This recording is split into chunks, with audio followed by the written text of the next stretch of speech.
Start. चलो। लड़ते लड़ते मर जाना मंजूर है मुझे। मैं कह रहा हूँ कि लड़ते लड़ते मर जाना मंजूर है मुझे, लेकिन कल कोई कायर कहे ये गवारा नहीं होगा। जय हिंद साथियों, उम्मीद करता हूँ आप सभी लोग बेहतर होंगे। और आज हम भारतीय संविधान का भाग 3 अर्थात मौलिक अधिकार का अध्ययन करने वाले हैं।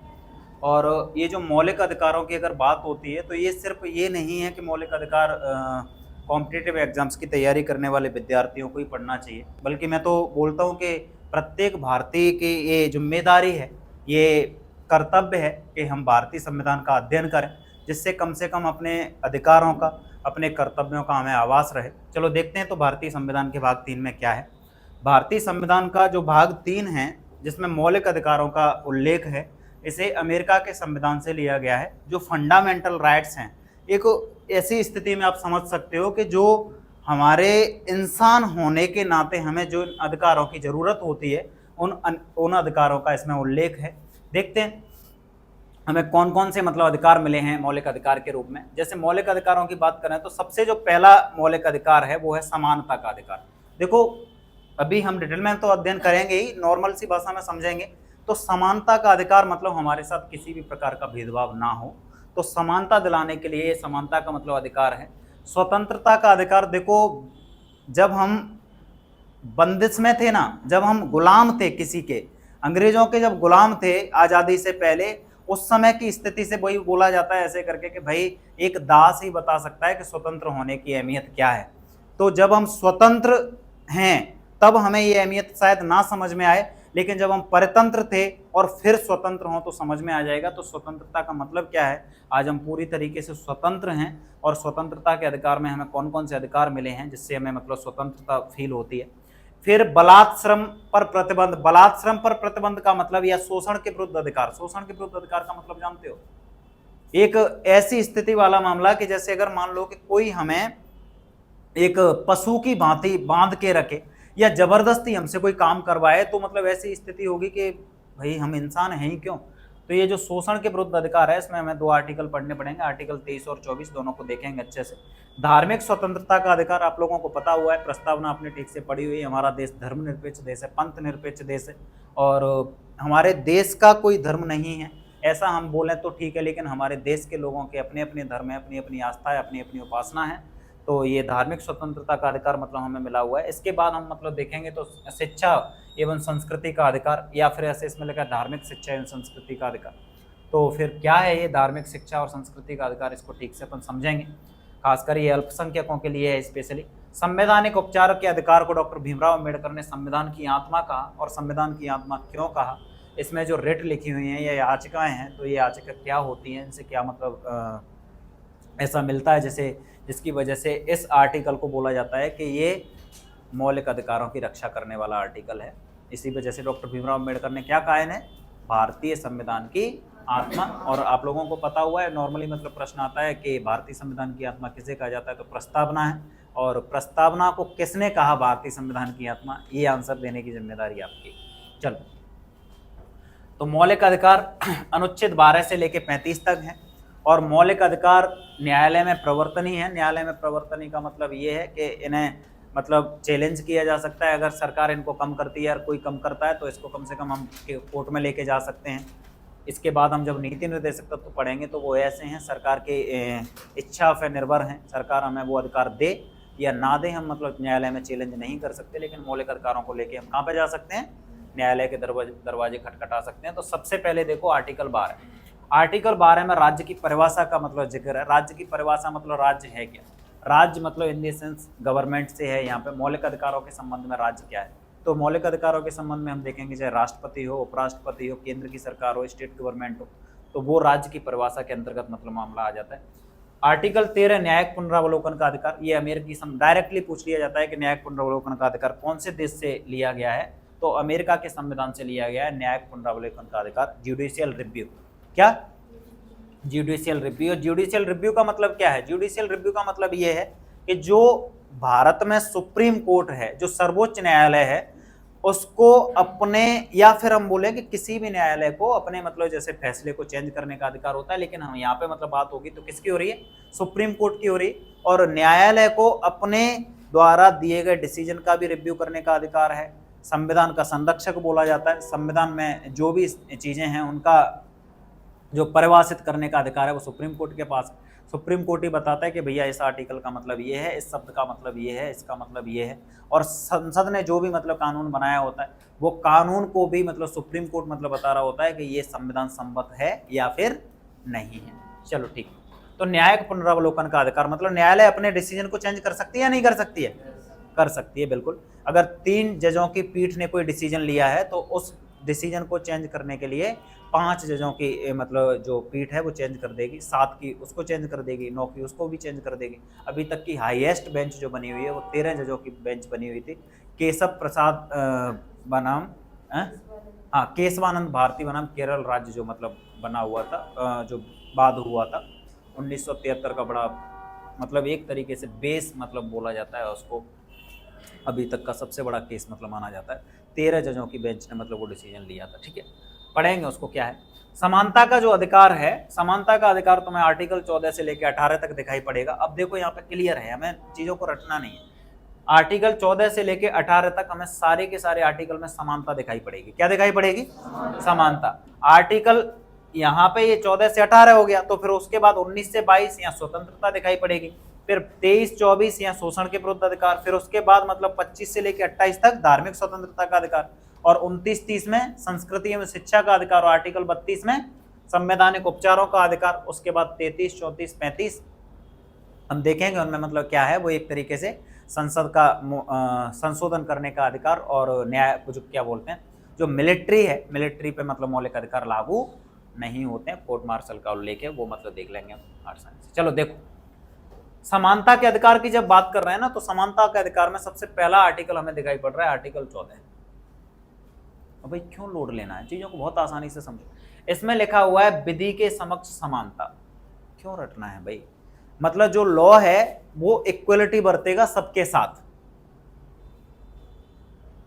मतलब कानून किसी के साथ भी भेदभाव नहीं करेगा, सबके लिए समान है कानून। विधि के समक्ष समानता और समान कानूनी संरक्षण, मतलब कानून सबकी रक्षा समान रूप से करेगा। ऐसा कौन सा आर्टिकल बोल रहा है? कोर्ट में कोई केस जाता है तो ये देखते हैं कि कौन सी जाति का, कौन से धर्म का है, कौन से का है, क्राइम के अकॉर्डिंग मतलब मामला है। अभी एक बड़ा प्रसिद्ध सा मतलब वाद चल रहा है उत्तर प्रदेश में, इटावा कथावाचक कांड या जो भी है, लेकिन उसको राजनीतिक जो रंग दिया गया है वो पूरे देश भर का मतलब मुद्दा बना दिया गया, और मुद्दा बनना भी चाहिए। अब उसमें 2 एंगल, एक तो ये कि शास्त्रों के अनुसार मतलब भागवत कथा या फिर यज्ञ हवन करवाने का जो मतलब अधिकार है वो ब्राह्मणों के पास है।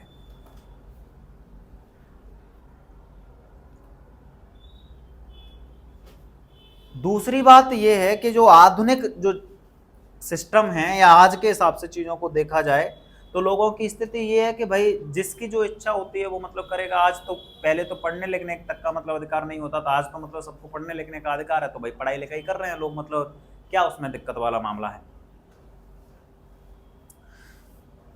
लेकिन अब सबसे बड़ी समस्या ये है कि जो लोग ये बात बोल रहे हैं कि शास्त्रों के अनुसार भागवत पढ़ने का अधिकार ब्राह्मणों को है, तो फिर उन्हीं शास्त्रों में या फिर सबसे प्राचीन ग्रंथ जिसे हम हिंदू धर्म की जड़ बोल सकते हैं, सनातन धर्म की नींव बोल सकते हैं, वो सबसे पहला ग्रंथ ऋग्वेद है। ऋग्वेद से बड़ा कोई वेद भी नहीं है, और ऋग्वेद से मतलब मान्यता प्राप्त ऐसा कोई ग्रंथ भी नहीं है सनातन धर्म में, सबसे टॉप पे वही है। और ऋग्वेद वर्ण व्यवस्था की बात करता है। काय की बात करता है? वर्ण व्यवस्था की। और वर्ण व्यवस्था का सीधा सीधा सा मतलब है कि जो समाज है उस समाज को कुछ कर्तव्य या उनको मतलब दायरों में बांट दिया जाए कि भैया तुम्हारे ये काम है, तुम्हारे ये काम है, तुम्हारे ये काम है, और इससे समाज अच्छे से चलता भी रहे, इसमें कोई दिक्कत भी नहीं है। अपने घर में 4 भाई होते हैं तो चारों भाई जरूरी तो नहीं तो कलेक्टर बन जाए, लेकिन अगर चारों कलेक्टर बन भी जाए तो दिक्कत भी नहीं है। अगर 4 भाई हैं, 4 में से एक पशुपालन करता है, दूसरा खेती करता है, तीसरा सैनिक बन गया और चौथा पढ़ा रहा है या मतलब टीचर बन गया, लेकिन भाई तो भाई रहते हैं। ऋग्वेद के अनुसार या जो ऋग्वैदिक काल था 1500 ईस्वी पूर्व से लेके और 1000 ईस्वी पूर्व तक परंपरा ये रही कि अब जैसे मैंने बोला कि जो भाई खेती कर रहा था या पशुपालन कर रहा था, क्या उसका बेटा पढ़ने का हक नहीं रखता है?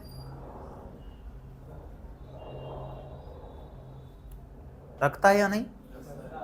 नहीं रखता। ऋग्वेद इजाजत भी दे रहा था। ऋग्वैदिक काल में परंपरा भी थी कि उसी घर में ब्राह्मण भी रह रहा है, उसी घर में क्षत्रिय भी रह रहा है, उसी में वैश्य भी रह रहा है, उसी में शूद्र रह रहा है, और भाईचारा होना भी चाहिए। ऐसी कंडीशन भी होनी चाहिए कि मतलब भेदभाव किस बात का, छुआछूत किस बात की, सब बराबर है। लेकिन फिर भी स्थिति ऐसी बनती है कि एक भाई ज्यादा कमा रहा है तो दूसरे भाई को मतलब हेल्प कर देता है, मतलब बोलता है चलो ठीक है। लेकिन ये बात कहां से आ गई कि जो छोटा भाई है या फिर बड़ा भाई है उससे कोई दिक्कत नहीं, छोटा बड़ा मतलब ऐसा कुछ नहीं है। बड़ा भाई भी पशुपालन कर सकता है, छोटा भाई भी पशुपालन कर सकता है, खेती भी कर सकता है, सैनिक भी बन सकता है।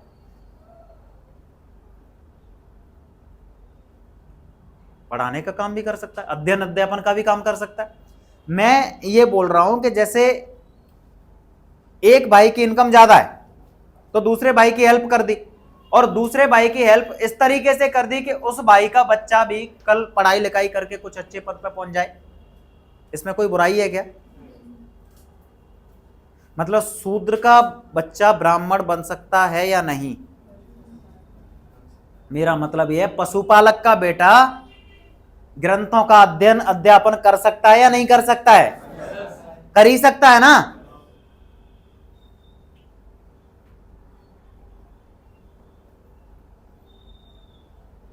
अगर फिक्स कर दिया तुमने, फिक्स कर दिया एकदम कि नहीं ब्राह्मण का बेटा ब्राह्मण ही बनेगा, शूद्र का बेटा शूद्र के ही काम करेगा, जो काम है फिक्स कर दिया जो भी है काम। अगर मैं ये बोलूं कि वो काम करने में सक्षम नहीं है, जैसे मान लो कि पशुपालन फिक्स है उसके लिए और वो बच्चा विकलांग पैदा हुआ है, लेकिन मानसिक विकलांग नहीं है, शारीरिक विकलांग है, तो अब शारीरिक विकलांग है तो अब मैं ये पूछ रहा हूं जो न्यायाधीश हैं उन न्यायाधीशों से कि अब उस बच्चे से पशुपालन कैसे करवाओगे? लेकिन वो बच्चा पढ़ने में तो सक्षम है। दूसरी स्थिति ऐसी भी हो सकती है कि ब्राह्मण का बच्चा है, वो ब्राह्मण का बच्चा कुछ ऐसे कृत्यों में इन्वॉल्व हो जाए जो उसे पढ़ाई लिखाई से बहुत दूर लेके चले जाएं, तो फिर ऐसी स्थिति में क्या उसको ब्राह्मण कहलाना, मतलब या उसको ब्राह्मण का दर्जा देना या उसको शास्त्री बोलना, व्यास बोलना या फिर मतलब पंडित जी महाराज बोलना, ये सब चीजें मतलब ठीक है क्या?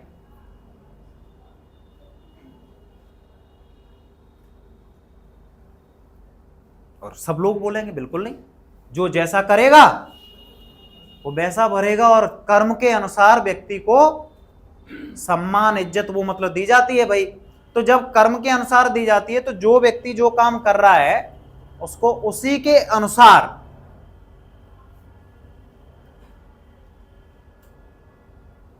पद प्रतिष्ठा जो भी मिल रहा है वो मिले।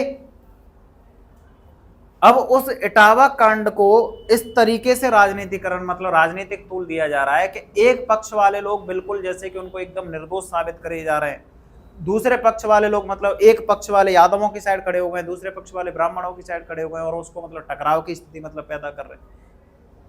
भाई जब ऋग्वेद बोल रहा था कि मतलब चीजें जन्म के आधार पर नहीं कर्म के आधार पर हैं, ऋग्वैदिक काल में पूरा 1500 से लेके और 1000 ईस्वी पूर्व तक पूरा ये सिस्टम रहा भी। उत्तर वैदिक काल आया तो 1000 ईस्वी पूर्व से लेकर और 600 ईस्वी पूर्व के बीच में जो चीजें खराब हुई,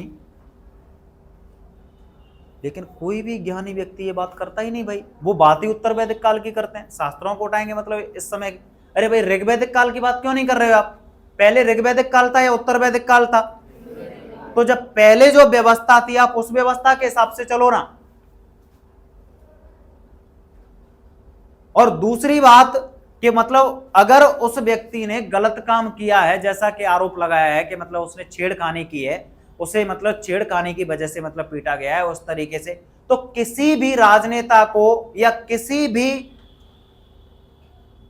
जातिगत जो मसीहा बन के फिरते हैं उन लोगों को भाई उसका सपोर्ट क्यों करना चाहिए, क्यों सम्मानित करना चाहिए?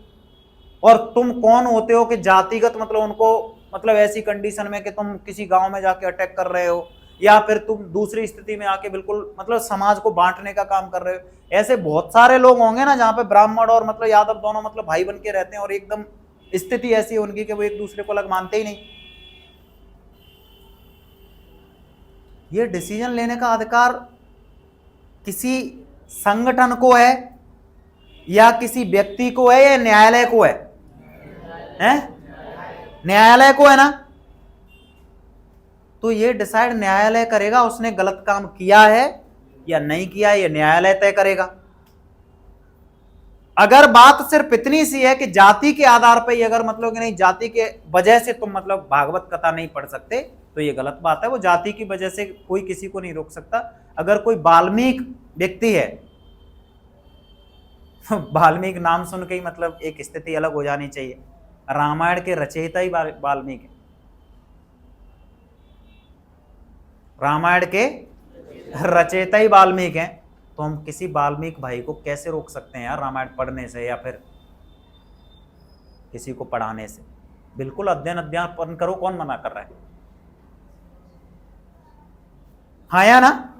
लेकिन गलत को गलत हम नहीं मतलब साबित करेंगे और सही को सही बिना मतलब बिना तथ्यों के बात करना बेवकूफी है।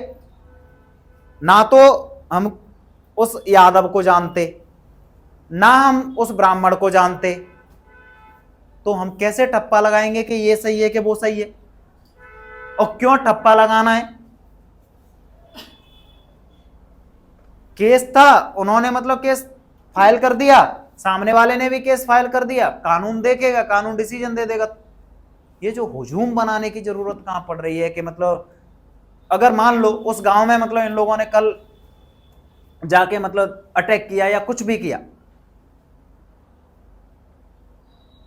क्या पूरा गांव दोषी है? क्या पूरा गांव दोषी है क्या? 4 लोगों ने उसके साथ कोई हरकत की तो उन 4 लोगों को उठा के पुलिस हिरासत में ले लिया। फिर भाई गांव पे अटैक करने की क्या जरूरत? कायदे की बात समझने की बात है या नहीं है भाई? गांव पे अटैक करने की क्या जरूरत? और अगर उस व्यक्ति ने गलत किया हुआ है तो भाई कानून देगा ना सजा, कानून देखेगा ये चीज। भारत के संविधान पे विश्वास है तो चीजों को भाई संविधान पे छोड़ दो। भारत के कानून पे विश्वास है, भारत की न्यायपालिका पे विश्वास है, तो क्यों इतना हु हल्ला करने की जरूरत है? ये तो स्थिति वो वाली बन रही है भीड़ तंत्र। 4 लोग उधर खड़े हो जाएंगे, 4 लोग उधर खड़े हो जाएंगे, और जो सामान्य लोग हैं जिन्हें ना तो 1% किसी के राजनीति से कुछ लेना देना है, ना उस व्यक्ति से कुछ लेना देना, ना इनसे कुछ लेना देना, उनमें बैर पड़वा दिए बिना फालतू का। सोशल मीडिया पे तुम देख रहे हो यादव वर्सेस ब्राह्मण। भाई किस बात का यादव वर्सेस ब्राह्मण? मतलब ये मुखिया थे ये दोनों के दोनों, जिन लोगों ने किया या इसने गलत किया है उसने किया है, ये कौन है? ये समाज के मतलब पथ प्रदर्शक हैं दोनों।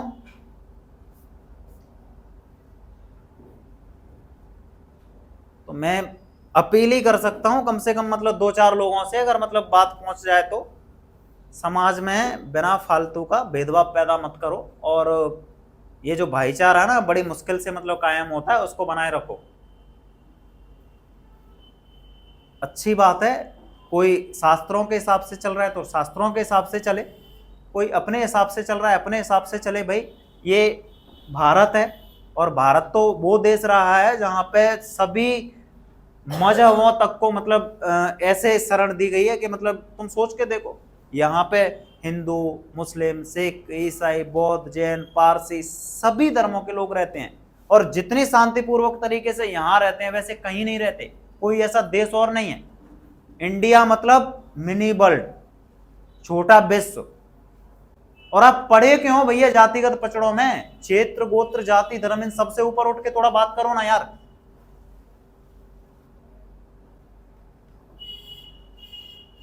क्यों मतलब इनमें पचड़े, जो पचड़ा है बिना फालतू का। अच्छा तुम्हारा जन्म हो गया इस वजह से तुम फिर उस जाति के पक्ष में मतलब जाओ।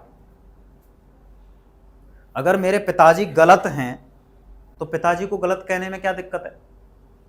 अगर सही हैं तो फिर सही के साथ खड़े हैं। गलत को गलत और सही को सही कहना सीखो, और वो किसी दबाव से, लठ से, पावर से, इन सब चीजों से नहीं होता है। वो न्यायालय है, न्यायालय मतलब डिसाइड करेगा। मुझे जो समझाना था वो समझ गए। विधि के समक्ष समानता और समान कानूनी संरक्षण, मतलब कानून सबके लिए एक समान है। कौन सा आर्टिकल है भाई? जब आर्टिकल 15 को देखोगे तो धर्म, मूल वंश, जाति, लिंग और जन्म स्थान के आधार पर कोई भेदभाव नहीं किया जाएगा। देख रहे हो भाई, धर्म के आधार पर, मूल वंश के आधार पर, जाति के आधार पर, लिंग के आधार पर और जन्म स्थान के आधार पर कोई भेदभाव। आप कौन से धर्म से आते हो कोई मतलब नहीं, आप कौन से वंश में मतलब पैदा हुए हो कोई मतलब नहीं, आपकी जाति कौन सी है इससे कोई लेना देना ही नहीं है। आप मतलब महिला हो, पुरुष हो या फिर किन्नर हो, इससे कोई दिक्कत है ही नहीं। आपका जन्म कौन से क्षेत्र में हुआ है कि मैं डॉट डॉट डॉट क्षेत्र का निवासी हूं, मुझे इस पे प्राउड है, काहे का प्राउड है? ठीक है यार, तुक्का है, जहां पे मतलब हो गए वहां पे हो गए पैदा, बात खत्म। समझ रहे हो? तो इनके आधार पर कोई भेदभाव नहीं किया जाएगा। और ये नहीं किया जाएगा मतलब कहां नहीं किया जाएगा? कहीं भी, स्कूल में नहीं किया जाएगा, कॉलेज में नहीं किया जाएगा, मतलब थाने में नहीं किया जाएगा, किसी भी मतलब जो गवर्नमेंट संस्थान है उनमें कहीं पे भी नहीं किया जाएगा। इनके आधार पर कोई भेदभाव होता हो तो बताओ, होता है भेदभाव?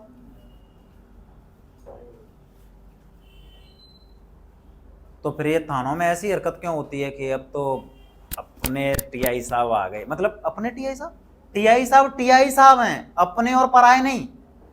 अगर टीआई साहब के पिताजी भी अगर क्राइम करेंगे ना तो टीआई साहब को रिपोर्ट दर्ज करनी पड़ेगी। नहीं समझ में आया? हमारे कानून की जो देवी है उसके आंखों पे क्या बंधी रहती है? पट्टी। पट्टी का मतलब बंदी है? पट्टी का मतलब बंदी नहीं, पट्टी का मतलब साफ साफ दिखाई देता है, पारदर्शिता। पारदर्शिता का मतलब एक तरीके से ये समझो कि हमें सामने कौन खड़ा है ये सोच के डिसीजन लेना ही नहीं है, सामने वाले ने क्या कृत्य किया है उसके हिसाब से डिसीजन लेना है। अब बोले कि मतलब पट्टी तो हटा दो, पट्टी हटाने में उसका मतलब क्या था? मतलब समझ में आ गया ना तुम्हें? मतलब क्या है? सिर्फ मतलब सिर्फ ये नहीं कि अंधा कानून, अंधा कानून नहीं है भैया। कानून को सब कुछ साफ साफ दिखाई पड़ता है एकदम, और डिसीजन उसी हिसाब से लेना है कि सामने वाले ने कृत्य। अब जज है, अब जज के सामने उसके बेटे का कोई मतलब केस आ गया और उसके बेटे ने मतलब कोई क्राइम किया है बड़ा, तो उसको बेटे को देख के डिसीजन लेना है या फिर उसको कानून को देख के डिसीजन लेना है? अगर मान लो कि जज के बेटे ने कोई ऐसा क्राइम कर दिया है कि उसको फांसी की सजा सुनानी हो तो जज को सुनानी पड़ेगी या नहीं? तो वहां पे वो जज बन के बैठा है या पिता बन के बैठा है? जज बन के। बस यही समझा रहा हूं, समझ में आ गया? ये क्लियर है? दिक्कत तो नहीं, घर तो नहीं पढ़ोगे जाके? आर्टिकल 16, लोक नियोजन में समानता। लोक नियोजन में समानता मतलब सरकारी नौकरियों में समानता। ये बड़ा डिबेटेबल मामला है, और ये जो डिबेटेबल इशू जो है इसकी वजह क्या है? वो वजह ये है कि आरक्षण, ये आर्टिकल 16 ही है। आर्टिकल 16 बोल रहा है लोक नियोजन मतलब सरकारी नौकरियों में समानता, मतलब सरकारी नौकरियों में धर्म, जाति, मूल वंश, लिंग और जन्म स्थान के आधार पर कोई भेदभाव नहीं होगा, लेकिन सरकारी नौकरियों में तो आरक्षण मिलता है। आर्टिकल 16(4) कौन सा? आर्टिकल 16(4) बोलता है कि अगर सामाजिक रूप से और राजनीतिक रूप से कोई समाज पिछड़ा हुआ है तो उस समाज को समानता में लाने के लिए अगर सरकार अपनी तरफ से कोई अलग से प्रावधान करती है तो उसको आर्टिकल 16 का उल्लंघन नहीं माना जाएगा।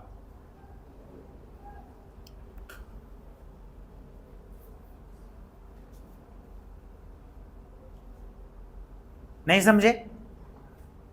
आर्टिकल 16 तो बोल रहा है कि मतलब सरकारी नौकरियों में कोई भेदभाव किया ही नहीं जाएगा। भेदभाव नहीं किया जाएगा मतलब फॉर्म सब डाल सकते हैं, सबकी एक जैसी एलिजिबिलिटी है, सबका मतलब क्या बोलते हैं, सब मतलब समानता है 100%।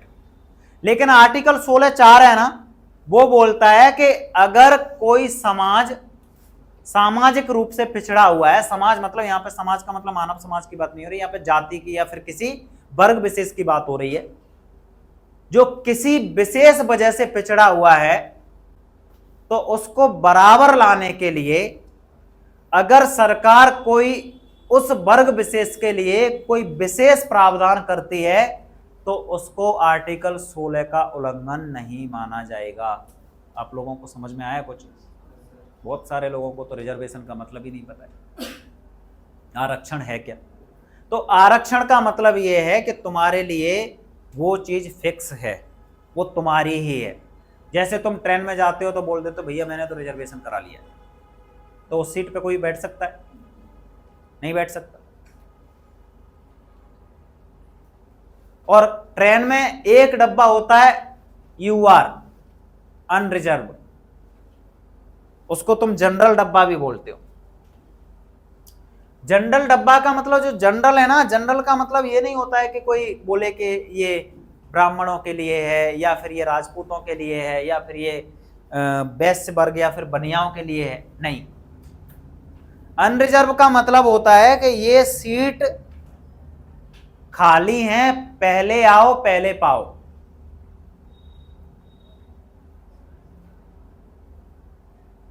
ये सीट कैसी है? जब तुम जनरल डब्बे में जाते हो तो जनरल डब्बे में मतलब ब्राह्मण ठाकुर बनिया मतलब बैठे मिलते हैं या फिर मतलब उसमें तो भीड़ है, कोई भी पहले पहुंच जाए वही बैठ जाता है, कोई भी पहले पहुंच जाता है वही बैठ जाता है। और यही आरक्षण का सिस्टम है। लेकिन EWS इकोनॉमिक वीकर सेक्शन, ये जनरल में जो लोग आते थे, या जनरल का मतलब एक तरीके से जैसे ब्राह्मण, राजपूत, बनिया, इनमें से अगर जो परिवार गरीब, जो गरीब हैं या फिर जिनकी इनकम 8 लाख या उससे कम है पर ईयर, उन लोगों को सरकार ने 10% आरक्षण दिया हुआ है। अभी कितने परसेंट आरक्षण? 10%। तो SC वालों को, ST वालों को, OBC वालों को और EWS मतलब इकोनॉमिक वीकर सेक्शन, जो लोग आर्थिक रूप से कमजोर हैं। समझ गए? 100 सीट है, 100 सीट में से मान लो कि 27 OBC के लिए कर दी, 15-16 SC के लिए कर दी, 15-16 उसके लिए कर दी, 10 उसके लिए कर दी। बची हुई जो सीट है वो कैसी हैं? अनरिजर्व। उन सीट पे जिसके सबसे ज्यादा नंबर आएंगे, समझ गए? अब आर्टिकल 17 में लिखा हुआ है अस्पृश्यता का उन्मूलन। अस्पृश्यता मतलब अनटचेबिलिटी, छुआछूत, छुआछूत का अंत। मतलब आर्टिकल 17 बोल रहा है कि किसी जाति या धर्म को लेके हमारी स्थिति इतनी भी गिरी ना हो कि हम किसी व्यक्ति से टच होने मात्र से अपवित्र हो रहे।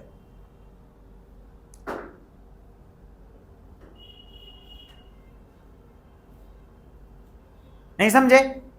जैसे हम बोलते हैं कि ये भाई दलित है और दलित व्यक्ति से टच हो जाओगे तो तुम अपवित्र हो जाओगे, फिर सोने का पानी डालो, फिर ये करो वो करो। गांव में अभी भी मतलब चीजें चल रही।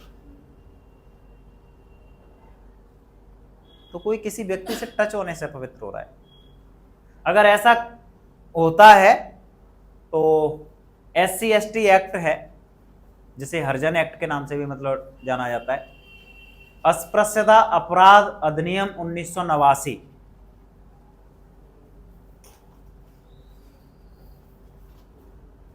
उसके तहत केस दायर हो जाता है। अच्छा, जितना लिखा होता है मैं उतना पढ़ाता हूं कि मतलब लिखा होता है वो तो वैसे वैसे।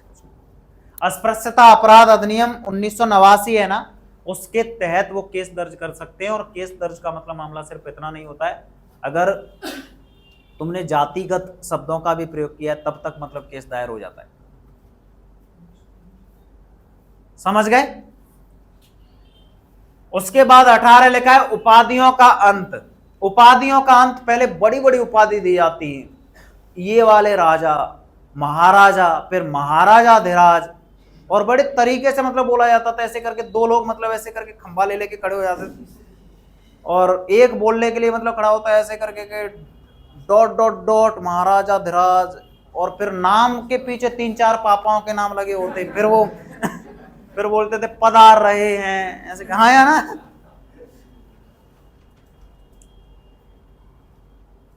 अब दूसरी साइड ऐसे करके मतलब एक तो इतना बड़ा लंबा नाम, उसको मतलब उस जब वो बोलते हैं ना ये महाराजाधिराज पधार रहे हैं ऐसे करके, तब इतना बड़ा लंबा नाम होता है उनका। एक फिल्म आई थी उसमें, मतलब कौन सी थी वो, उसमें मतलब धमाल, बोलते नाम क्या है,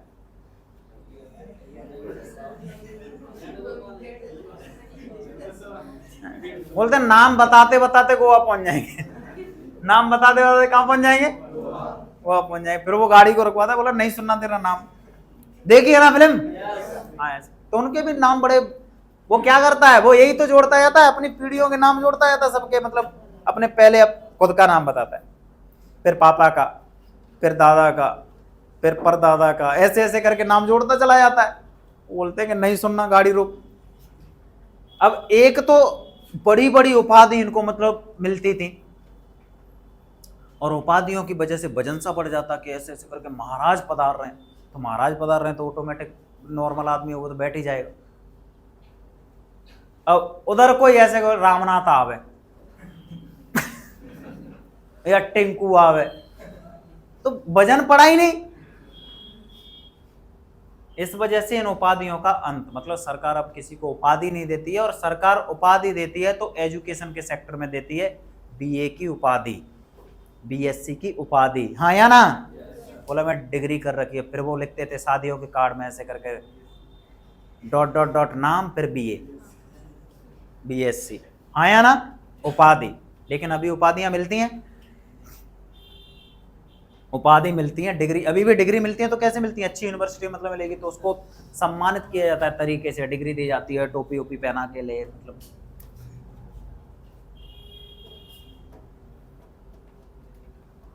टोपी अलग ही चल रही है। मैं क्यों वो शिक्षा व्यवस्था पे हंस रहा हूं। अभी 12th कर लिया, 12th करने के बाद स्थिति ये होती है कि पढ़ाई खत्म हो गई, किसी प्राइवेट कॉलेज से फॉर्म वार्म डाल दिया, मतलब वहां पे गए, नकल करके मतलब पेपर दे के आए, मतलब बोला कि बच्चे ने क्या कर ली, BSc कर ली। बच्चे को तुम सिर्फ इतना पूछ लो कि BSc के फर्स्ट सेमेस्टर के सब्जेक्ट क्या है, उसने BSc कंप्लीट कर ली हो। कुछ बच्चों को तो बड़ी, एक बार मैं ऐसे ही एक सेमिनार ले रहा था, और उस सेमिनार में मैंने ये पूछ लिया कि कितने लोगों ने मतलब BSc की है या BSc कर, तो बहुत सारे लोगों ने हाथ खड़े कर लिए। मैंने सिर्फ इतना सा पूछा कि BSc की फुल फॉर्म क्या है, तो वो नहीं बता पाया। तो मैं नहीं पूछ रहा, ठीक है। स्वतंत्रता का अधिकार, यहां तक कोई दिक्कत है क्या? दिक्कत है किसी भी प्रकार की? क्लियर हो गया ना यहां तक? देखो, राज्य की परिभाषा, न्यायालय को फिर से समीक्षा, मतलब न्यायालय को समीक्षा करने का अधिकार है, बस समझ गए। समानता के अधिकार में कानून सबके लिए समान, इनके आधार पर कोई भेदभाव नहीं होगा कहीं पे भी, सरकारी नौकरी में भेदभाव नहीं होगा, छुआछूत नहीं होगी, और उपाधि किसी को भी नहीं मिलेगी। उपाधि मिलेगी तो काय में मिलेगी? शिक्षा में।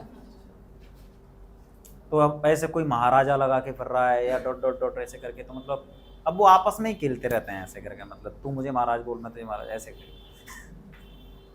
बाकी अभी सरकार की तरफ से किसी को कोई उपाधि, अच्छा अंग्रेजों में बड़ी तगड़ी लॉर्ड मैकाले, मतलब लॉर्ड माने भगवान, पूरे ही लॉर्ड आए थे, Lord Dalhousie, Lord Canning, Lord Clive, Lord ये, लॉर्ड माई लॉर्ड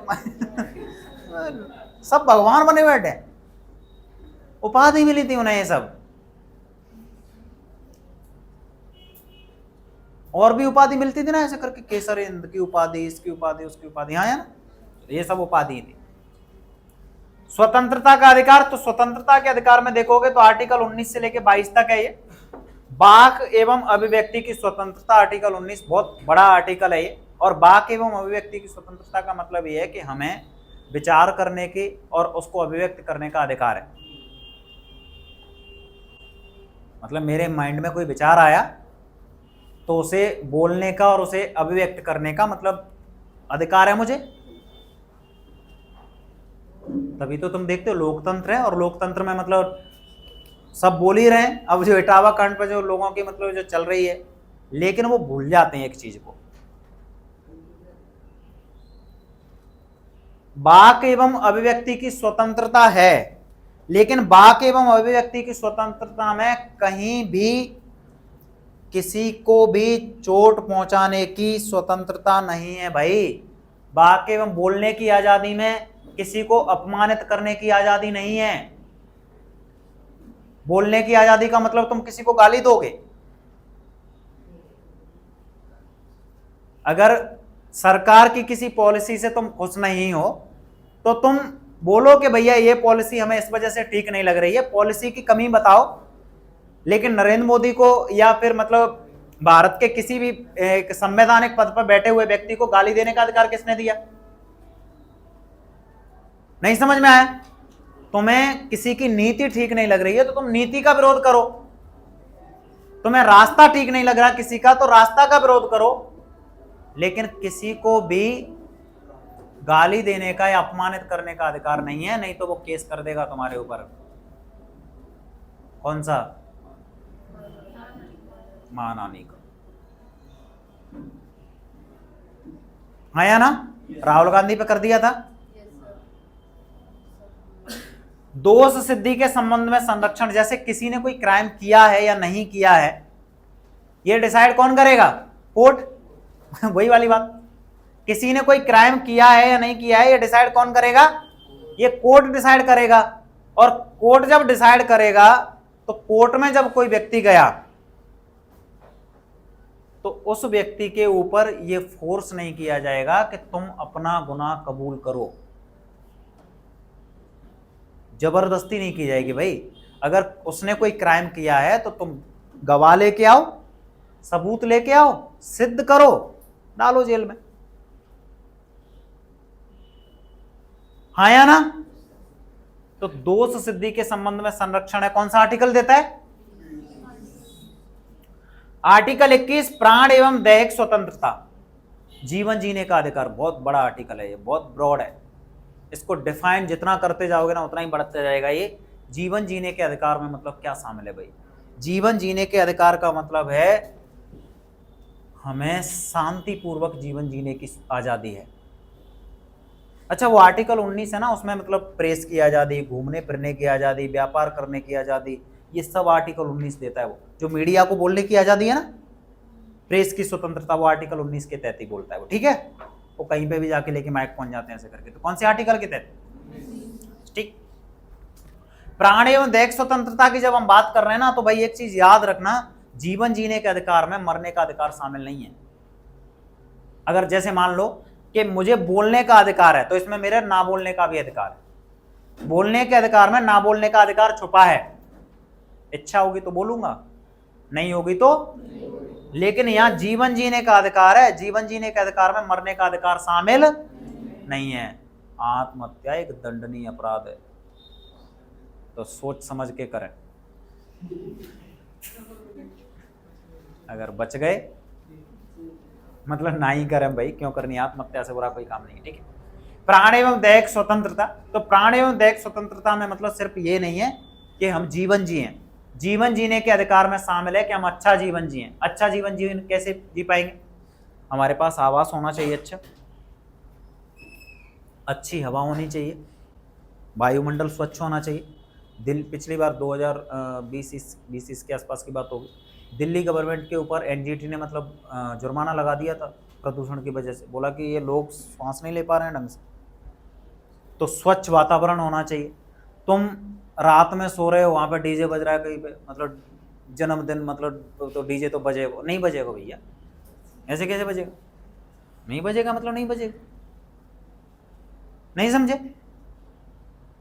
शादी हो रही है, तो शादी तुम्हारे यहाँ हो रही है, उनके घर में मतलब कोई मर गया भाई, तुम्हारा जश्न मन रहा है, किसी के बच्चे का एग्जाम है। समझ में आ रहा है मैं क्या बोल रहा हूं? तो उसके लिए क्या करना पड़ेगा? उसके लिए तुम्हारा जश्न भी बाधित ना हो, ये भी स्वतंत्रता है, ये भी मतलब इसकी भी देखो, उसी की भी रक्षा करनी है, और भाई किसी की प्राइवेसी की भी तो रक्षा करनी है। कोई व्यक्ति अपने कमरे में शांतिपूर्वक तरीके से सोना चाह रहा है, रात में 10 बज गए, डीजे बंद हो जाना चाहिए। और तुम्हें पता है, चलो यहाँ का तो मामला अलग है, बड़े शहरों में ये बिल्कुल क्लियर रहता है, रात में 12 बजे के बाद डीजे नहीं बजेगा, मतलब अलाउ रहता है। मतलब जो मैरिज होम वगैरह होते हैं, या 12 बजे तक मतलब तुम कर सकते हो, 12 बजे डीजे बंद, और सुबह 5 बजे तक बंद रहेगा, मतलब 5 घंटे कम से कम कोई इंसान अच्छे से अपनी नींद ले सुकून से। तो जीवन जीने का अधिकार समझ रहे हो कौन से आर्टिकल के तहत मिला है?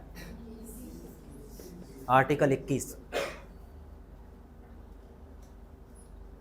तुम्हें किसी भी प्रकार का कोई व्यवधान पैदा हो रहा है ना, तो तुम बोल सकते हो कि तुम कोर्ट जा सकते हो कि ऐसी ऐसी समस्या है, हम कैसे जिए। समझ गए कौन सा आर्टिकल? क्लियर है ना?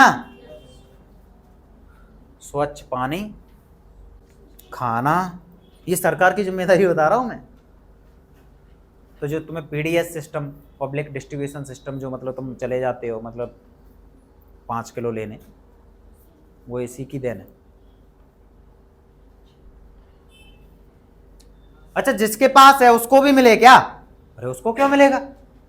ये जरूरतमंद लोगों के लिए है। भारत में मतलब एक तरीके से वो व्यवस्था कर रखी है कि भैया समाजवादी व्यवस्था है। समाजवादी का मतलब उन ठेकेदारों का मामला नहीं कि मतलब समाजवाद मतलब कि पार्टी, समाजवाद का मतलब होता है कि समानता रहे, और समानता का मतलब पूर्णतः समानता नहीं होती है। ये थोड़ी होता है कि एक भाई 50,000 कमा रहा है, दूसरा निकल रहा है, तो दोनों की 25-25 कर दो। ये कौन सी बात? भाई एक 50 कमा रहा है तो उसने 5,000 दे दिए कि भैया अपना गुजारा कर ले, और क्या इतना बनता है? या ये बनता है कि नहीं नहीं 25-25 कर, वो बोलेगा मैं काय के लिए कमाऊंगा। समझ गए? उसको साम्यवाद बोलते हैं, पूरी तरीके से समानता। एक जैसा खाएंगे, एक तरीके से रहेंगे, एक जैसा, मतलब नहीं, ऐसा नहीं होता है ना भाई। कोई व्यक्ति अच्छे तरीके से मेहनत करके पैसा कमा रहा है तो वो अपनी लाइफ को अपने तरीके से मतलब जिएगा। वो इतना कर सकता है कि अगर उसको कोई ऐसा दिखता है या ऐसी स्थिति है कि मतलब मेरे भाई की समस्या है, तो मैं अपने भाई की हेल्प कर दूं, हेल्प ही कर सकता है, नहीं तो फिर काम ही नहीं करेगा कोई। समझ में आ गया? चलो, आर्टिकल 21 का लिखा नहीं है यहाँ, आर्टिकल 21A जो है उसमें निःशुल्क प्राथमिक शिक्षा का अधिकार है। जो free of cost primary education जो तुम्हें मिली हुई है ना गवर्नमेंट स्कूल्स में, मिली है या नहीं मिली है? नहीं मिली। 8वीं क्लास तक पैसे कब लिए तुमसे? पैसे लिए थे सरकारी स्कूल में 8वीं क्लास? परीक्षा फीस, एडमिशन फीस, किताबों के पैसे, किसी चीज के भी पैसे लिए थे? लिए थे क्या? ये बताओ, पैसे लिए थे क्या? निशुल्क प्राथमिक शिक्षा का अधिकार। कौन सा आर्टिकल? Article 21A। तो संविधान सिर्फ कॉम्पिटिटिव एग्जाम्स की तैयारी करने वालों को पढ़ना चाहिए या सबको पढ़ना चाहिए? हैं? सबको पढ़ना चाहिए। तो article 21A free of cost primary education मतलब दिलवा रहा है तुम्हें, ठीक है। आर्टिकल 22 कुछ मामलों में गिरफ्तारी से संरक्षण। गिरफ्तारी से संरक्षण मतलब कुछ मामलों में क्या? गिरफ्तारी से संरक्षण। अब गिरफ्तारी से संरक्षण का मतलब क्या है? जैसे मान लो कि तुमने कोई क्राइम किया है या तुम किसी जगह पे क्राइम कर रहे हो, तो क्राइम कर रहे हो तो उस जगह पे तो लॉ एंड ऑर्डर बनाए रखने का अधिकार है पुलिस को। तो उस समय पे वो मतलब कैसे भी करके तुम्हें मतलब बचाव करने के लिए तुम्हें मतलब गाड़ी में बैठा के मतलब थाने तक लेके चले गए या उनको मतलब ऐसे करके मतलब बचा दिया, लेकिन वो तुम्हें छोड़ देंगे, थाने में रखेंगे नहीं। ये पता है तुम्हें? हाँ, नहीं पता क्या? छोड़ देंगे वो। लड़ाई भी हो रही हो, कुछ भी हो रहा, छोड़ देंगे वो तुम्हें, मतलब समझा बुझा के जैसे भी है, मतलब बोलेंगे भाई ऐसा मत करना है, क्योंकि पुलिस की जिम्मेदारी है। या पुरानी सब्जी मंडी में 4 लड़के लड़ रहे हैं, तो क्या पुलिस वाले उठा के उनको मतलब जेल में बंद कर देंगे कि ले जाएंगे बिठाएंगे और छोड़ देंगे? ले जाएंगे बिठाएंगे और छोड़ देंगे। ऐसा क्यों?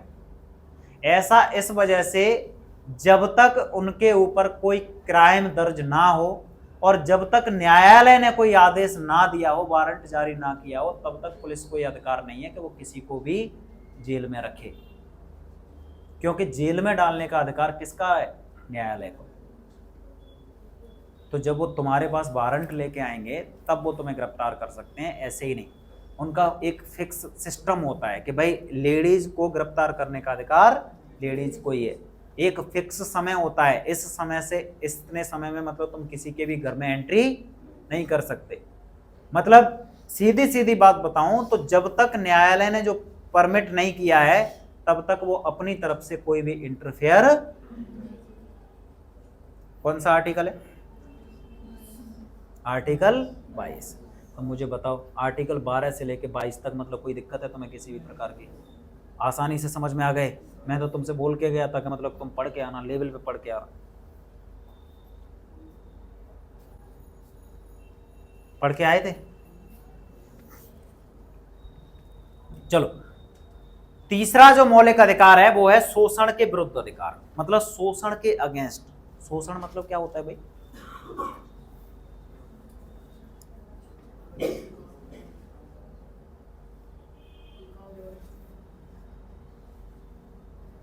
मतलब यूज करना किसी को। अब शोषण किस तरीके से होता है भाई? एक तो होता है जबरदस्ती काम करवा के, और दूसरा होता है कि जैसे छोटे बच्चों से हम काम करवा रहे हैं। तो अच्छे से सुन लो, आर्टिकल 23 बोल रहा है कि बलात् श्रम निषेध है, जबरदस्ती काम करवाना प्रतिबंधित है। किसी को भी अब तुम दास नहीं बना सकते, किसी को गुलाम नहीं बना सकते, और किसी को भी दबाव में रख के काम नहीं करवा सकते। पहले जो दास प्रथा जब थी उस समय पर दासों की स्थिति ऐसी हुआ करती थी जैसे पशुओं की होती है, पशुओं से भी बुरी। समझोगे थोड़ा सा कैसे? अगर हम भैंस पाल रहे हैं, भैंस को ये पूछते हैं हम कि तेरे जो अभी मतलब बहन है या ये तेरा जो बच्चा हुआ है इसको हम बेच दें या नहीं बेचें? पूछते हैं? नहीं ना। ये स्थिति दासों की हुआ करती थी। दासों को मतलब खरीदना बेचना, मतलब उसके बच्चे को किसको बेचना है, 6,000 में बेचना, 2,000 में बेचना, 5,000 में बेचना, क्या करना है, ये सब मालिकों का मामला हुआ करता था। और मालिक मतलब ये स्थिति मतलब बना के रखते थे कि जैसे काम करवाना है तो 18-18 घंटे मतलब लगे रहो काम करते हुए, मतलब उनसे ऐसे ऐसे काम करवाना, और अगर उसने जुबान लड़ा दी तो फिर उसे कोड़े मारना, क्योंकि दास तो दास है। अच्छा, तुम दास, ये वाला दास सुन के तुम्हें गुलाम बन से ऐसा तो नहीं आ रहा है कि मतलब वो अरे वो तो सेनापति थे भाई, उनका तो सिर्फ शब्द है वो उस तरीके के गुलाम नहीं। ये गुलामी दूसरी है, जबरदस्ती फोर्सफुली काम करवाना। तो अब फोर्सफुली कोई किसी से काम करवा सकता है? किसी से बोल सकते हो कि हमारी भैंस मर गई, हमारी भैंस उठाए ब्याह जाइए, बोल सकते हो? किसी से बोल सकते हो कि हमारे घर पानी भरने आना? किसी से बोल सकते हो कि मतलब कि हमारी चक्की चलाना आके? किसी से बोल सकते हो कि हमारे मतलब बैल बंधे हुए हैं, जाके मतलब हमारे खेत को जोत के आओ? नहीं ना। कोई भी कील भी उठवा सकते हो किसी से जबरदस्ती तुम। कौन सा आर्टिकल? आर्टिकल 23। कौन सा आर्टिकल? आर्टिकल 23। आर्टिकल 24 14 वर्ष से कम उम्र के बच्चों को खतरनाक जगहों पर काम करने से प्रतिबंधित करता है। इवन अब तो किसी भी जगह पे काम करने से प्रतिबंधित करता है।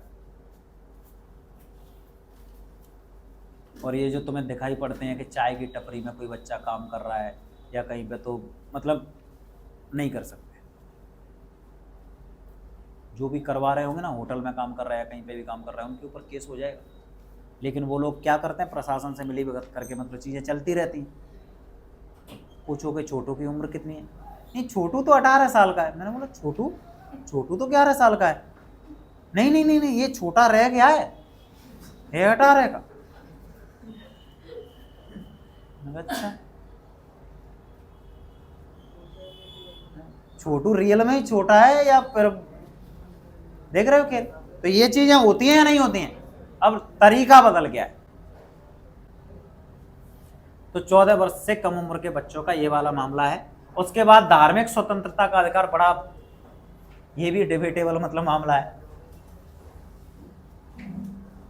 धार्मिक स्वतंत्रता का अधिकार है 25 से 28। आर्टिकल 25 बोलता है किसी भी धर्म को स्वीकार करने की आजादी है तुम्हें। किसी भी धर्म को स्वीकार करने की आजादी का मतलब जानते हो? मतलब तुम किसी भी धर्म को अपना सकते हो। आज तुम कौन से धर्म में हो, कल तुम कौन से धर्म में जाना चाहते हो, उसमें कोई दिक्कत नहीं। लेकिन मैं फिर बोल रहा हूं, फोर्सफुली धर्मांतरण प्रतिबंधित है। ये कंडीशन नहीं होनी चाहिए कि रिलीजन चेंज करवा रहा है, कोई जबरदस्ती करवा रहा है। अपनी इच्छा से तुम किसी भी धर्म को मानो और या फिर किसी भी धर्म को ना मानो, कोई दिक्कत नहीं। किसी भी धर्म को मानो तो अच्छी बात, और किसी भी धर्म को नहीं मानो तब भी अच्छी बात। ये तुम्हारा पर्सनल मामला है। हमारे देश में सभी का सम्मान किया जाता है। ये तुम्हारी पर्सनल आस्था है, इसमें कोई दिक्कत नहीं है। आर्टिकल 25 का है, उसको 7वें संविधान संशोधन 1956 द्वारा जोड़ा गया था, और वो सिखों को कृपाण धारण करने का अधिकार देता है। 5 ककार का जो सिद्धांत है वो गुरु गोविंद सिंह ने दिया था, और वो 5 ककार क्या है? केस, कंगा, कच्चा, कड़ा, कृपाण। समझ में आ रहा है? तो ये 5 ककार मतलब एक सच्चे सिख को धारण करने का अधिकार है। उनमें से जैसे देखा होगा कि जो सिख होते हैं वो मतलब एक छोटी सी इतनी मतलब कृपाण धारण करके मतलब फिरते हैं। हाँ या ना? देखा है कि नहीं देखा? तो वो केस मतलब अपने बाल नहीं कटाते, चाहे वो मूंछ के बाल हों, चाहे दाढ़ी के बाल हों, चाहे ये मतलब समझ गए ना? तो धार्मिक उनका मतलब प्रतीक है। केस, कंगा मतलब भाई बाल है तो कंगा तो रखना ही पड़ेगा। फिर कच्चा मतलब वो कच्चा लगा के रहते हैं। सच्चे सिखों का मतलब मामला हो तो ऐसा करके देखा हो। सच्चे सिख का मतलब क्या? जो पूरी तरीके से धर्म को मानता है। कड़ा अब कोई भी रख सकता, कोई भी डाल सकता है कड़ा, पर मतलब ये मामला किसका है? सिखों का। और कृपाण तो आर्टिकल 25 का के तहत मतलब सिखों को यह अधिकार मिला है। अगर तुम में से कोई मतलब लेके घूम रहा होगा, तुम तो इतना बड़ा चाकू भी लेके मत घूम जाना, ब्लेड भी लेके मत घूम जाना, नहीं तो चोर उसी समय घोषित हो जाओ। सिख है वो इतना बड़ा तलवार भी मतलब लेके चल रहा है ना, इतनी बड़ी भी तलवार लेके चल रहा है तो मतलब चलेगा। लेकिन अगर तुम में से कोई तलवार लेके निकल रहा है तो दो ही कंडीशन है, या तो पागल है या क्रिमिनल है। अभी भी नहीं समझे क्या? या तो पागल है या क्रिमिनल है ना कालू? ठीक है। आर्टिकल 26 धार्मिक कार्यों के प्रबंधन की स्वतंत्रता। देखो, तुमने किसी धर्म को अपनाया तो उस धर्म के लिए तुम भाई कोई संगठन बना सकते हो, उसका प्रचार प्रसार कर सकते हो। लेकिन अपने धर्म के प्रचार प्रसार करते समय हमें यह ध्यान रखना चाहिए कि हमें किसी के भी धर्म के ऊपर कोई भी टीका टिप्पणी, समझ गए? मेरी माँ अच्छी है, आपकी भी अच्छी होगी, ऐसी मैं कामना करता हूँ। मैं जानता नहीं आपकी माँ, समझ गए। लेकिन लोग तो मतलब बिना जाने समझे, मतलब जो हिंदू है वो इस्लाम के ऊपर टीका टिप्पणी कर रहा है, जो इस्लाम वाला है वो हिंदू धर्म के ऊपर टीका टिप्पणी कर रहा है, कोई ईसाई धर्म के ऊपर कर रहा है, कोई यहूदी धर्म। कम से कम उनको जान तो लो, पढ़ तो लो उन ग्रंथों को। और नहीं, अगर तुमसे किसी की भलाई नहीं हो रही है तो बुराई भी क्यों करनी है? और अगर बुराई करनी है तो फिर पहले उसको अच्छे से पढ़ो, जानो, और फिर तर्क के आधार पर मतलब डिबेट करो। बुराई क्या, मतलब बोलो कि ये चीज गलत है, और अगर वो कानून के अनुसार गलत है तो उसको कानून भी गलत मानता ही होगा, तुम इतना क्यों चौधरी बन रहे हो? बात खत्म। तो अपने धर्म का प्रचार प्रसार करना, ये आर्टिकल 26 हमें मतलब अधिकार देता है। आर्टिकल 27, किसी भी धर्म की वृद्धि के लिए कर भुगतान करने की स्वतंत्रता। किसी भी धर्म की वृद्धि के लिए कर भुगतान करने की स्वतंत्रता। अब इसका मतलब क्या है, देखो सुनो, इसको अच्छे से समझो। हम जिस धर्म को अपना रहे हैं उसका कोई संगठन है, उसके लिए हम व्यक्तिगत रूप से चाहे कितना भी पैसा खर्च करें, चाहे कुछ भी करें, ये हमारा पर्सनल मैटर है। लेकिन क्या हम किसी से और किसी और व्यक्ति से जबरदस्ती ले सकते हैं क्या? मतलब कोई इस्लाम के लिए कोई संगठन बनाया है किसी ने, वो आपस में कितना भी चंदा करके इकट्ठा करके कुछ भी करते रहें, लेकिन क्या वो तुमसे मतलब पैसे मांगने आएंगे? बिल्कुल नहीं। अभी राम मंदिर मतलब बना, तो राम मंदिर सरकार ने बनवाया है, राम मंदिर तो जनता ने बनवाया। मतलब हिंदू धर्म के, जो हिंदू धर्म में आस्था रखते हैं या जो भगवान राम के प्रति आस्था रखने वाले लोग हैं, उन्होंने ही तो मतलब दिया है। अगर मुझसे 1 का नोट बना तो मैंने 1 का नोट दिया, किसी से मतलब हजारों बने तो किसी ने हजारों, किसी ने लाखों, किसी ने अरबों, जिसकी जैसी आस्था। लेकिन अगर कोई कल मस्जिद मतलब बने और जो मुस्लिम लोग हैं, चाहे तो वो मतलब भाई अरबों खरबों का चंदा इकट्ठा करें, चाहे वो 1 के नोट की भी ना करें। सुप्रीम कोर्ट ने डिसीजन दिया, सुप्रीम कोर्ट ने मस्जिद के लिए भी जगह दे दी और मंदिर के लिए भी जगह दे दी। सरकार का क्या है मामला? क्लियर? ठीक है। आर्टिकल 28, सभी धर्मों के लिए समान कानून और शैक्षणिक संस्थानों में धार्मिक मामलों में सम्मिलित होने की स्वतंत्रता। देखो,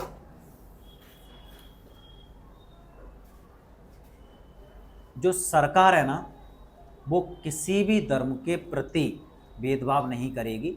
या तो सरकार सभी धर्मों को सपोर्ट करेगी या फिर किसी को भी नहीं करेगी। ऐसा नहीं कि मतलब क्या बोलते हैं, खजाने में से निकाल के मतलब हिंदू धर्म के लिए दे दिए इतने करोड़ रुपए और इस्लाम को छोड़ दिया, ऐसा नहीं।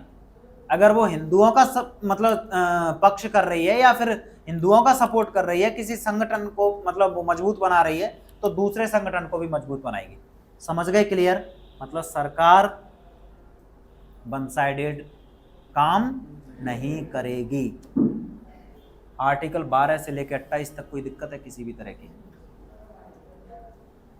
अभी आर्टिकल में दिक्कत हो रही होगी, ऐसे ये आर्टिकल ये भूलेंगे थोड़ा बहुत, लेकिन उनको एक बार देख लेंगे फिर मतलब कॉन्सेप्ट क्लियर हो रहा है ना साथ में, एकदम कॉन्सेप्ट में दिक्कत नहीं है किसी भी तरह, बस कॉन्सेप्ट में ही दिक्कत नहीं होनी चाहिए। धार्मिक शिक्षा और संस्कृति का अधिकार। जो अल्पसंख्यक लोग हैं, अल्पसंख्यक का मतलब जिनकी संख्या कम है, संख्या कम मतलब जैसे भारत में लगभग 80% हिंदू हैं, तो बहुसंख्यक हैं, मेजॉरिटी में। तो जो माइनॉरिटीज हैं, जो अल्पसंख्यक रिलीजन हैं, वो बाकी सब हैं, चाहे इस्लाम हो, बौद्ध हो, जैन हो, सिख हो, सब अल्पसंख्यक हैं। तो अल्पसंख्यक लोगों को, जैसे मान लो कि जिनका संख्या बल कम होता है, उनके ऊपर बहुसंख्यक लोग अपनी मतलब संस्कृति थोप देते हैं। जैसे मान लो कि एक गांव है, एक गांव में मतलब 80% हिंदू रह रहे हैं, समझ रहे हो, 20% मुसलमान रह रहे हैं। तो ये 20% मुसलमान मतलब ऐसे घुले मिले रहे हैं, ये तो अच्छी बात है कि मतलब होली दिवाली सब मतलब साथ में, ये भी लोग मतलब ये सब कुछ मनाते बराबर, मतलब कोई दिक्कत नहीं, ये तो भाईचारा है। लेकिन अगर मान लो कि ऐसी स्थिति बनाए कि मतलब जैसे जो बहुसंख्यक लोग हैं, जो भाषा बोले वो उनके ऊपर थोपेंगे, नहीं तुम अपनी मत बोला करो, हमारे हिसाब से बोला करो, तुम अपने हिसाब से कपड़ा मत पहना करो, हमारे हिसाब से कपड़े पहना करो, तुम अपना खान पान बंद करो, हमारे हिसाब से खान पान शुरू करो। यही तो होती है संस्कृति। और संस्कृति क्या होती है? तो आर्टिकल 29 अपनी भाषा, लिपि, संस्कृति को बनाए रखने की स्वतंत्रता देता है। मतलब अगर तुम अपनी संस्कृति को बनाए रखना चाहते हो तो तुम जो तुम्हारा पहनावा है वो पहनावा रखो, जो तुम्हारी पहचान है वो पहचान रखो, जो तुम्हारे संकेत हैं उन संकेतों को रखो, मतलब प्रतीक होते हैं कुछ, या फिर मतलब तुम्हारा जो खान पान है वो तुम अपना खान पान अपने हिसाब से रखो, कोई दिक्कत नहीं, अपनी भाषा बोलो। इसके लिए तुम अगर शैक्षणिक संस्थान भी बना लेते हैं अलग से, जैसे इस्लाम में मदरसे बनते हैं और मदरसों में शिक्षा कौन सी दी जाती है? धार्मिक शिक्षा, अपनी सांस्कृतिक शिक्षा देते हैं, वो इस्लाम के बारे में ही तो सिखाते पढ़ाते हैं उसमें। तो सिर्फ इस्लाम में होता है ये अल्पसंख्यक? सभी धर्मों में ऐसा होता है, सभी धर्मों में होता है। सिखों को तुम देख लो, तुम्हें मतलब पंजाबी जो सिख धर्म का मतलब मामला है, तो जो गुरमुखी लिपि है क्या वो तुम्हें आती है? लेकिन सिखों को आती है, उन्हें सिखाया जाता है। मतलब जो अल्पसंख्यक धर्म हैं वो अपने कल्चर को बनाए रखने के लिए अलग से भी अगर अपने शैक्षणिक संस्थान बनाते हैं तो इसमें कोई दिक्कत नहीं है। आर्टिकल 29 और 30 दोनों याद हो गए या नहीं हो गए? क्लियर हो गए? समझ चुके हैं या नहीं समझ चुके हैं? ये अल्पसंख्यक लोगों के लिए क्यों है ये भी समझ में आ गया तुम्हें? क्योंकि बहुसंख्यक लोगों का तो है ही, बहुसंख्यक लोगों को कौन चेंज करेगा, लेकिन अल्पसंख्यकों को चेंज किया जा सकता है। जैसे मान लो कि मतलब यहाँ पे सारी की सारी लड़की मतलब अच्छे से मतलब अपने कपड़े अपने हिसाब से पहन के आती हैं, लेकिन मान लो कि कोई यहाँ पे नॉर्थ ईस्ट की कोई बच्ची आ गई और नॉर्थ ईस्ट की बच्ची आ गई, उसका अपना पहनावा है और उस पहनावे को मतलब ऐसी स्थिति हो कि तुम सब लोग उसके ऊपर हंसने लग जाएं, तो जब तुम उसके ऊपर हंसने लगोगे तो वो बच्ची मतलब बोलेगी कि मतलब मैं कल से इनकी तरह ही मतलब रह के आऊँगी फिर। तो तुमने पता क्या कर दिया? उसके कल्चर को चेंज कर दिया।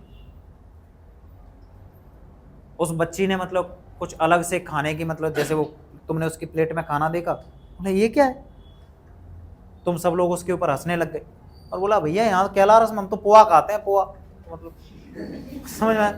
अब वो अपने हिसाब से कुछ खा रही, अब तो उसने मतलब वो भी बंद कर दिया। तो तुम्हें पता है तुमने क्या कर दिया? तुम बोलोगे कि हमने तो मना नहीं किया उसको अपनी संस्कृति को बनाए बचाए रखने का अधिकार है। समझ गए? संवैधानिक उपचारों का अधिकार, अनुच्छेद 32। संवैधानिक उपचारों का अधिकार, इसमें रेट हैं 5। कितनी रेट है? 5। बंदी प्रत्यक्षीकरण, परमादेश, प्रतिषेध, उत्प्रेषण और अधिकार प्रक्षेप। बंदी प्रत्यक्षीकरण मतलब क्या होता है? ये बड़ा तरीके वाला मामला है भाई। आर्टिकल 32 के तहत सुप्रीम कोर्ट रिट जारी करता है। बंदी प्रत्यक्षीकरण का मतलब ये है कि जैसे मान लो कि पुलिस ने किसी को गिरफ्तार कर लिया और उसको न्यायालय में मतलब पेश नहीं किया है, तो सुप्रीम कोर्ट ने पहले ही बोल रखा है, या ये संवैधानिक मतलब मामला है कि किसी भी व्यक्ति को अगर तुमने गिरफ्तार किया है तो 24 घंटे के अंदर अंदर उसको न्यायालय में पेश करो। कितने घंटे के अंदर? अब तुम बोलोगे कि किसी को मुंबई से मतलब किया गिरफ्तार, तो 24 घंटे में जौरा या सबलगढ़ कैसे पेश करें? तो यात्रा के समय को छोड़ के, समझ गए? यात्रा के समय को छोड़ के कितने घंटे में पेश करना पड़ेगा? 24 घंटे में। क्लियर? बंदी को प्रत्यक्ष करो किसके सामने?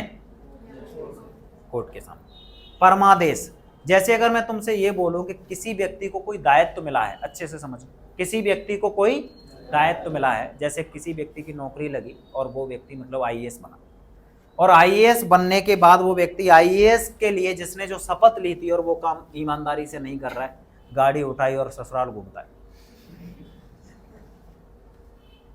तो ऐसी कंडीशन में परमादेश, परम मतलब सुप्रीम ऑर्डर, और जो सुप्रीम ऑर्डर मतलब आएगा, और ऑर्डर ये आएगा कि भाई साहब तुम अपने कर्तव्यों को भूल गए हो क्या, या तो ईमानदारी से अपना काम कर लो या इस जॉब से रिजाइन दे दो।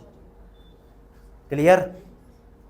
नहीं, अगर तुम्हें कहीं पे कोई ऐसे अधिकारी वगैरह कोई अपनी मतलब सरकारी गाड़ी से और तुम्हें दिखाई पड़े कि ये अपनी फैमिली को सैर करा रहा है, तो ऐसा तुम कर सकते हो, क्योंकि वो उसके दायरे में नहीं आती है, तुम्हारी पर्सनल लाइफ पर्सनल है। समझ गए? प्रतिषेध, प्रतिषेध मतलब जैसे मान लो कि कोई न्यायालय में कोई केस चल रहा है, दो पक्षों का मामला है, और जिस पक्ष के संपर्क हैं कोर्ट से, ऐसा होता नहीं है, मैं तो वैसे ही बोल रहा हूं, न्यायालय में ऐसा मतलब नहीं होना चाहिए, और होता नहीं है और होना भी नहीं चाहिए। किसी के कोर्ट में अगर संपर्क हैं सेशन न्यायालय में, और दूसरे व्यक्ति को लग रहा है कि मेरे खिलाफ ये डिसीजन आने वाला है बिना किसी मतलब के, मैं निर्दोष हूं उसके बावजूद, तो वो व्यक्ति मतलब उच्च न्यायालय में या सुप्रीम कोर्ट के दरवाजे खटखटा सकता है और बोल सकता है कि मतलब हमारा केस सेशन न्यायालय से लेके हाई कोर्ट में ले जाओ या फिर सुप्रीम कोर्ट में ले जाओ, हमें सेशन न्यायालय पे भरोसा नहीं। समझे? बोलते हैं ना कि भैया केस को सेशन न्यायालय से कहाँ ले जा, हाई कोर्ट ले जा।